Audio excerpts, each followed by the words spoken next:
Hi hello എല്ലാവർക്കും നമസ്കാരം. അപ്പോൾ ഞാൻ ഇന്ന് ഒരു പ്രധാനപ്പെട്ടൊരു കാര്യം പറയാനായിട്ടാണ് വന്നത്.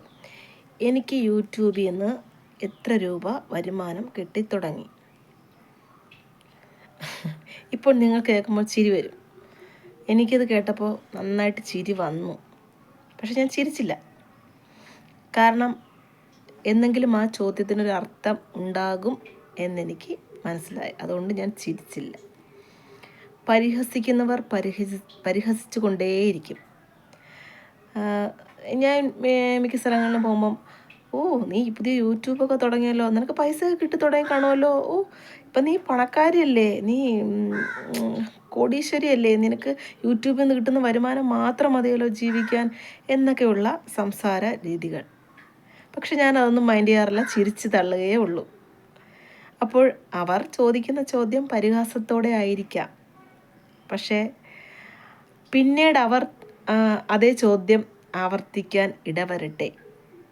കാരണം അവർ ഇപ്പോൾ പരിഹസിക്കുന്നുവെങ്കിൽ പിന്നീട് അവർ നമ്മളെ കാണുമ്പോൾ അവരങ്ങനെ ചോദിക്കുമ്പോൾ നമുക്ക് പറയാൻ പറ്റണം, കിട്ടുന്നുണ്ടല്ലോ, എനിക്ക് വരുമാനം കിട്ടുന്നുണ്ടല്ലോ യൂട്യൂബിൽ നിന്ന് എന്ന് പറയാൻ ഇടവരുത്തണം. അല്ലാതെ അവരങ്ങനെ പരിഹസിക്കുന്നു എന്ന് വച്ച് നമ്മൾ പാതി വഴിയിൽ ഉപേക്ഷിച്ചിട്ട് പോവുകയല്ല ചെയ്യേണ്ടത്. അപ്പോൾ മിക്ക ഇപ്പോൾ തുടങ്ങിയ യൂട്യൂബേഴ്സിനും ഉള്ള അനുഭവം ഇതായിരിക്കും. പല സ്ഥലങ്ങളിൽ ചെല്ലുമ്പം പലരുടെയും കളിയാക്കലുകൾ, പരിഹാസങ്ങളെല്ലാം ഏറ്റുവാങ്ങേണ്ടി വരും അല്ലേ. യൂട്യൂബിലെ വീഡിയോസ്, നമ്മൾ ഇടുന്ന വീഡിയോസുകളെല്ലാം അവർ കാണുന്നുണ്ട്, പക്ഷേ അവരാരും നമ്മളെ സബ്സ്ക്രൈബ് ചെയ്യുന്നില്ല. അപ്പം അതിൽ നിന്ന് മനസ്സിലാവണം അവർക്ക് അസൂയ കൊണ്ടാണ് അവർ അത് ചെയ്യാത്തതെന്ന്. പോട്ടെ, അത് അവരുടെ ഇഷ്ടം. നമ്മൾ അവിടെയും തളരരുത്. നമ്മൾ എന്നെങ്കിലും ഒരിക്കൽ, എപ്പോഴെങ്കിലും വിജയം നമ്മളെ തന്നെ തേടിവെത്തും എന്ന് വിചാരിക്കുക. ഇപ്പോൾ അങ്ങ് ഒരുപാട് സബ്സ്ക്രൈബറുള്ള യൂട്യൂബേഴ്സ് ഒന്നും ഫസ്റ്റിലെ തന്നെ അത്രയും സബ്സ്ക്രൈബറായിട്ട് തുടങ്ങിയവരല്ല. സീറോയിൽ നിന്നാണ് അവരെല്ലാം തുടങ്ങിയിരിക്കുന്നത്. ഞാൻ എൻ്റെ മുന്നേ ഉള്ള വീഡിയോയിലും ഇതേ ഇത് തന്നെ ഞാൻ ആവർത്തിച്ച് പറഞ്ഞിട്ടുണ്ട്. കാരണം പുതിയ യൂട്യൂബേഴ്സൊക്കെ ആകുമ്പോഴത്തേക്ക് ഇങ്ങനെ വെളിയിൽ നിന്ന് പരിഹാസങ്ങളും കളിയാക്കലുകളും ഒക്കെ കേൾക്കുമ്പോഴത്തേക്ക് അവർ വിചാരിക്കും എന്നെ കൊണ്ടിത് പറ്റില്ല, ഞാൻ ചെയ്താൽ ശരിയാവില്ല, എന്നെ കൊണ്ട് പറ്റത്തില്ല, ഞാൻ ഇതിവിടെ കളയാണ്, എനിക്ക് പറ്റുന്ന പണിയല്ല ഇത് എന്നൊക്കെയുള്ള ചിന്താഗതിയിൽ നമ്മൾ അവിടെ അത് ഉപേക്ഷിച്ചിട്ട് പോകും. പക്ഷേ അങ്ങനെ പോകാൻ പാടില്ല. അവിടെ അങ്ങനെ നമ്മൾ കളഞ്ഞിട്ട് പോയാൽ നമ്മൾ പിന്നീട് ഒരിക്കലും ഉയർന്നു വരത്തില്ല. 1 സബ്സ്ക്രൈബർ ആയിക്കോട്ടെ, 2 സബ്സ്ക്രൈബർ ആയിക്കോട്ടെ, അതൊന്നും നമ്മൾ വഹിക്കേണ്ട കാര്യമേ ഇല്ല. നമ്മൾ തുടർച്ചയായി വീഡിയോസ് ഇട്ടുകൊണ്ടേ ഇരിക്കുക. പിന്നെ നമ്മൾ എന്നും വീഡിയോ ഇടണം എന്നാണ് മറ്റുള്ളവർ പറഞ്ഞ് ഞാൻ കേട്ടിട്ടുള്ളത്. മറ്റുള്ള യൂട്യൂബേഴ്സ് പറയുന്നത് ഞാൻ കേട്ടിട്ടുള്ളത് അങ്ങനെയാണ്. എങ്കിൽ മാത്രമേ നമുക്ക് വ്യൂസും സബ്സ്ക്രൈബറും വാച്ച് അവേഴ്സും എല്ലാം ഉണ്ടാവൂ എന്നാണ് അവർ പറയുന്നത്. അതുകൊണ്ട് നിങ്ങൾക്ക് എന്നും വീഡിയോ ഇടാൻ പറ്റാത്തവരായിട്ട് ഒത്തിരി പേര് കാണും. അപ്പോഴെന്ത് ചെയ്യണമെന്നറിയാമോ? നിങ്ങൾക്ക് പറ്റുന്ന സമയത്ത് നിങ്ങൾ വീഡിയോ എടുത്ത് ഗ്യാലറിയിൽ വന്ന് കിടക്കുമല്ലോ വീഡിയോ, നമ്മൾ എടുക്കുന്ന വീഡിയോസ്. പറ്റുന്ന സമയത്ത് 1-2 വീഡിയോസ് നമ്മൾ എടുത്തിടുക. നമുക്ക് പറ്റാത്ത സമയത്ത്, നമുക്ക് ദൂരെ എവിടെയെങ്കിലും നമ്മൾ യാത്ര പോകും, നമുക്ക് വീഡിയോ എടുക്കാൻ പറ്റുന്നില്ല, അങ്ങനെയുള്ള സന്ദർഭങ്ങളിൽ എവിടെയെങ്കിലും എന്തെങ്കിലും, ഇപ്പം മനുഷ്യരല്ലേ, പറയാൻ പറ്റത്തില്ല. അപ്പോഴങ്ങനെയുള്ള അവസരങ്ങളിൽ നമുക്ക് വീഡിയോസ് ചെയ്യാൻ പറ്റുന്നില്ല. അപ്പോൾ നമ്മൾ നേരത്തെ എടുത്തു വച്ചിരിക്കുന്ന വീഡിയോസ് നമുക്ക് യൂട്യൂബിൽ അപ്ലോഡ് ചെയ്യാൻ പറ്റും. അപ്പോൾ അങ്ങനെ നമുക്ക് ദിവസവും വീഡിയോസ് ഇടാം. അപ്പോൾ പിന്നെ നമുക്ക് വീഡിയോസ് ഒന്നും കിട്ടുന്നില്ല, കണ്ടൻ്റ് ഒന്നും കിട്ടുന്നില്ല. അപ്പോൾ നമ്മളെ വീട്ടിൽ കൊച്ചു കുട്ടികളുണ്ടെങ്കിൽ അവരെ പിടിച്ച് നിർത്തി, മോനെ നീ എന്ത് ചെയ്യുന്നു, മോൻ്റെ സ്കൂളിൽ എന്തായിരുന്നു എന്നൊക്കെയുള്ള ചോദ്യങ്ങൾ ചോദിച്ച് അവരെ കൊണ്ട് ഉത്തരം പറയിപ്പിച്ച് അതൊരു വീഡിയോ ആക്കി നമുക്ക് യൂട്യൂബിൽ അപ്ലോഡ് ചെയ്യാം. പിന്നെ മുറ്റത്തൊരു പൂച്ച നിൽക്കുന്നു, നമുക്ക് പൂച്ചയുടെ പുറക്കെ ഫോണും കൊണ്ടുപോയി വീഡിയോ എടുത്ത് ഇടാം. അങ്ങനെ നമുക്ക് സ്ഥിരമായി വീഡിയോ ഇടാം. അങ്ങനെ സ്ഥിരമായി വീഡിയോ ഇട്ടെങ്കിൽ മാത്രമേ നമുക്ക് വ്യൂസ് ഉണ്ടാകൂ, സബ്സ്ക്രൈബേഴ്സ് ഉണ്ടാകൂ. നമ്മുടെ വീഡിയോ ഇഷ്ടപ്പെടുന്നെങ്കിൽ അവർ സബ്സ്ക്രൈബ് ചെയ്യട്ടെ, അതിപ്പം അവരുടെ ഇഷ്ടം. എന്നാലും നമ്മൾ തളരരുത്. നമ്മൾ സ്ഥിരമായി വീഡിയോസ് ഇട്ടുകൊണ്ടേയിരിക്കണം. ആര് എന്തും പറഞ്ഞോളട്ടെ. എനിക്കിപ്പം ഭയങ്കര ഒരു ത്രില്ലായിട്ട് വന്നേക്കാണ് ഈ വീഡിയോസ് ഇടുക എന്നുള്ളത്. ഈ കളിയാക്കുന്നവർക്കും പരിഹസിക്കുന്നവർക്കും സോഷ്യൽ മീഡിയയിൽ വന്ന് ഇങ്ങനെ സംസാരിക്കാൻ അവരെ കൊണ്ട് പറ്റുമോ? നിങ്ങളൊന്ന് അവരോട് ചോദിച്ചു നോക്കണം. നമ്മളെ പരിഹസിക്കുന്നവരും കളിയാക്കുന്നവർക്കും ഈ സോഷ്യൽ മീഡിയയിൽ വന്ന് ഇങ്ങനെ സംസാരിക്കാൻ അവരെ കൊണ്ട് പറ്റുമോ ഇല്ല, പറ്റാത്തവർ പിന്നെ മറ്റുള്ളവരെ കളിയാക്കേണ്ട കാര്യമില്ല അല്ലേ?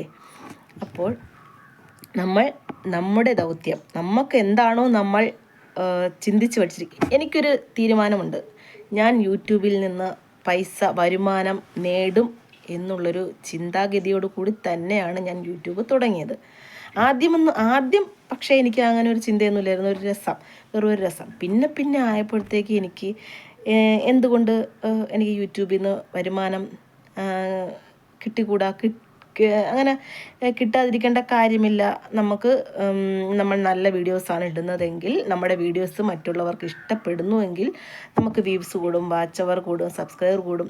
അപ്പോൾ നമുക്ക് യൂട്യൂബ് നമുക്ക് വരുമാനവും തരും. യൂട്യൂബിനെ നമ്മളെ ഇഷ്ടപ്പെടുകയാണെങ്കിൽ യൂട്യൂബ് അത് മറ്റുള്ളവരിൽ എത്തിക്കും. അപ്പോൾ അതുകൊണ്ട് അങ്ങനെ യൂട്യൂബിൽ നിന്നൊരു വരുമാനം നേടും എന്നുള്ളൊരു ദൃഢനിശ്ചയം ഞാൻ എടുത്തിട്ടുണ്ട്. അത് ഞാൻ നേടുക തന്നെ ചെയ്യും. ആ വിശ്വാസം എനിക്കുണ്ട്. അപ്പോൾ ഞാനിപ്പോൾ ഒരു ഫോണിൻ്റെ വേറെ ഒരു സജ്ജീകരണങ്ങളോ കാര്യങ്ങളോ ഒന്നുമില്ല. മറ്റുള്ളവരെ വീഡിയോ കണ്ട് അങ്ങനെ കോപ്പി അടിക്കാറുമില്ല. ഞാൻ സ്വന്തമായിട്ട് കണ്ടൻറ്റ് കണ്ടെത്തി ഒരു വീഡിയോ ഇടുന്ന ഒരാളാണ് ഞാൻ. മറ്റുള്ളവരുടെ വീഡിയോസ് അങ്ങനെ ഞാൻ കോപ്പി അടിക്കാൻ നോക്കിയിട്ടില്ല ഇതുവരെ. പക്ഷെ മറ്റുള്ളവരുടെ വീഡിയോസ് നമുക്ക് നോക്കി അവരെന്താണ് ചെയ്യുന്നതെന്നൊക്കെ കണ്ട് നമുക്ക് ചെയ്യാം. പക്ഷെ ഞാൻ ഇതുവരെ അങ്ങനെ എൻ്റെ സ്വന്തമായിട്ടുള്ള കണ്ടൻറ്റുകൾ മാത്രമാണ് ഞാൻ യൂട്യൂബിലോട്ട് ഇടുന്നത്. ഞാനിങ്ങനെ ഇരിക്കുമ്പോൾ ചിന്തിച്ച് നോക്കും, ഇത് ചെയ്താൽ കൊള്ളാം. ഇപ്പോൾ ഈ ഇടുന്ന വീഡിയോ തന്നെ ഞാനിങ്ങനെ 2 ദിവസം കൊണ്ട് എൻ്റെ ചിന്തയിൽ ഇങ്ങനെ വന്ന വീഡിയോസാണ്.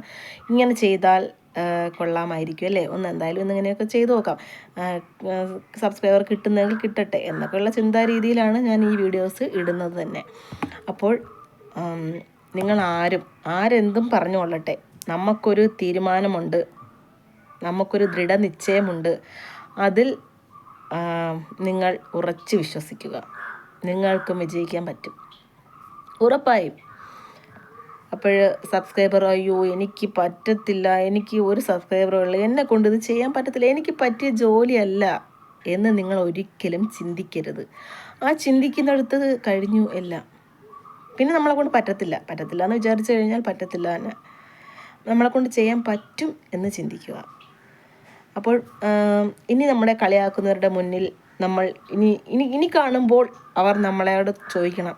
അവർ നമ്മൾ ചോദിക്കുമ്പോൾ, പരിഹാസപൂർവ്വം ചോദിക്കുമ്പോൾ നമുക്ക് പറയാൻ പറ്റണം, കിട്ടുന്നുണ്ടല്ലോ വരുമാനം എന്ന്. അതിന് നിങ്ങൾ തയ്യാറല്ലേ? നമുക്ക് എല്ലാവർക്കും, പുതിയ യൂട്യൂബേഴ്സ് എല്ലാവരും കൂടെ വിചാരിച്ചാൽ മതി, നമുക്ക് സബ്സ്ക്രൈബർ കൂടും. ഇപ്പം ഞാൻ നിങ്ങളെ സബ്സ്ക്രൈബ് ചെയ്താൽ നിങ്ങൾ തിരിച്ചും സബ്സ്ക്രൈബർ എല്ലാം ചെയ്യണം. അപ്പോൾ അങ്ങനെയൊക്കെ ചെയ്ത് കഴിയുമ്പോഴത്തേക്ക് നമുക്ക് ഒരുപാട് വ്യൂസ് ആവും, വാച്ച് അവർ ആവും, സബ്സ്ക്രൈബർ ആവും, ലൈക്ക് ആവും, കമൻ്റ് ആവും. അപ്പോൾ ഒത്തൊരുമിച്ച് പോകാൻ ശ്രമിക്കണം. അപ്പോൾ ശരി, എന്നാൽ അടുത്ത ഒരു നല്ലൊരു വീഡിയോയുമായി വീണ്ടും കാണാം. Bye bye. സിനി സന്തോഷ്.